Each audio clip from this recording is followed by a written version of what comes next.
السلام علیکم عزیز طلبہ، آج کا ہمارا ٹاپک کلاسیفیکیشن میں وائرس کا مقام۔ آپ لوگوں نے کلاسیفیکیشن کی ڈومینز پڑھی ہوں گی، ڈومین آرکیا، ڈومین بیکٹیریا اور ڈومین یوکیریا، 3 ڈومینز ہیں، اور کہیں پہ آپ کو وائرس کسی ڈومین میں نظر نہیں آیا ہوگا۔ اسی طرح آپ نے 5 کنگڈم پڑھے ہوں گے، جو 5 کنگڈم کلاسیفیکیشن سسٹم ہے: kingdom Protista, kingdom Fungi, kingdom Plantae, kingdom Animalia. تو اس میں آپ کو کہیں وائرس نظر نہیں آیا ہوگا کسی بھی کلاسیفیکیشن سسٹم میں۔ وائرس کا کلاسیفیکیشن میں آخر مقام کیا ہے، وائرس کہاں پہ رہ گیا ہے؟ ہم نے ڈومین سسٹم پڑھا اور آر این اے کی بنیاد پہ، اور پھر 5 کنگڈم کلاسیفیکیشن پڑھا نیوٹریشن بیسڈ سیل کی اسٹرکچر کے حوالے سے۔ اب وائرس کہاں جائے گا، آخر اس کا کیا بنا، یہ کس جگہ پہ موجود ہے؟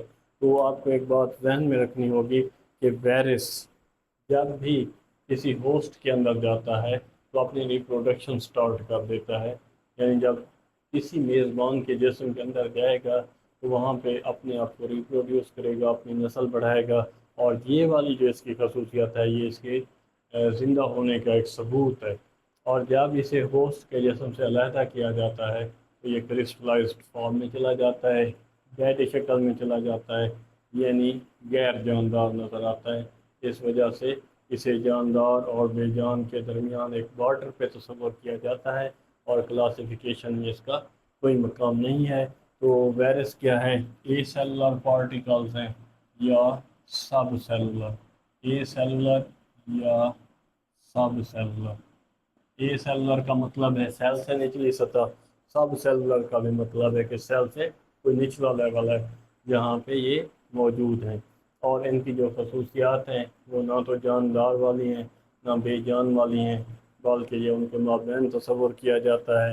اس طرح اس کا ایک ہول ہے جس میں اس کا آر این اے موجود ہوتا ہے، اور اسی آر این اے کو یہ جب کسی میزبان کے اندر جاتا ہے تو اسی کی کاپیاں تیار کر کے اپنے نئے سیلز بناتا چلا جاتا ہے، انفیکشن کریٹ کرتا ہے۔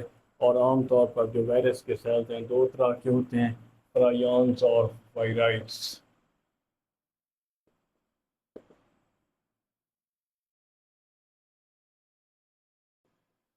پرایونس جو ہیں یہ پروٹین کے پارٹیکلز ہوتے ہیں، انفیکشیس پروٹین ہوتی ہے۔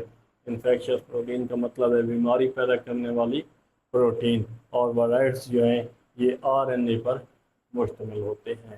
وائرس کے بارے میں ایک اور بات آپ کو بتاتا چلوں، سب سیلولر اے سیلولر پارٹیکلز ہیں، آر این اے پہ مشتمل ہوتے ہیں۔ جب کسی میزبان کے جسم میں داخل ہوتے ہیں تو اپنی ریپروڈکشن شروع کرتے ہیں، اور وہاں پہ بیماری بھی پھیلاتے رہتے ہیں، اپنی تعداد بھی بڑھاتے رہتے ہیں، اور اس طرح یہ انفیکشس ڈیزیز کا باعث بنتے ہیں، ایون کینسر تک کا بھی یہ باعث بنتے ہیں۔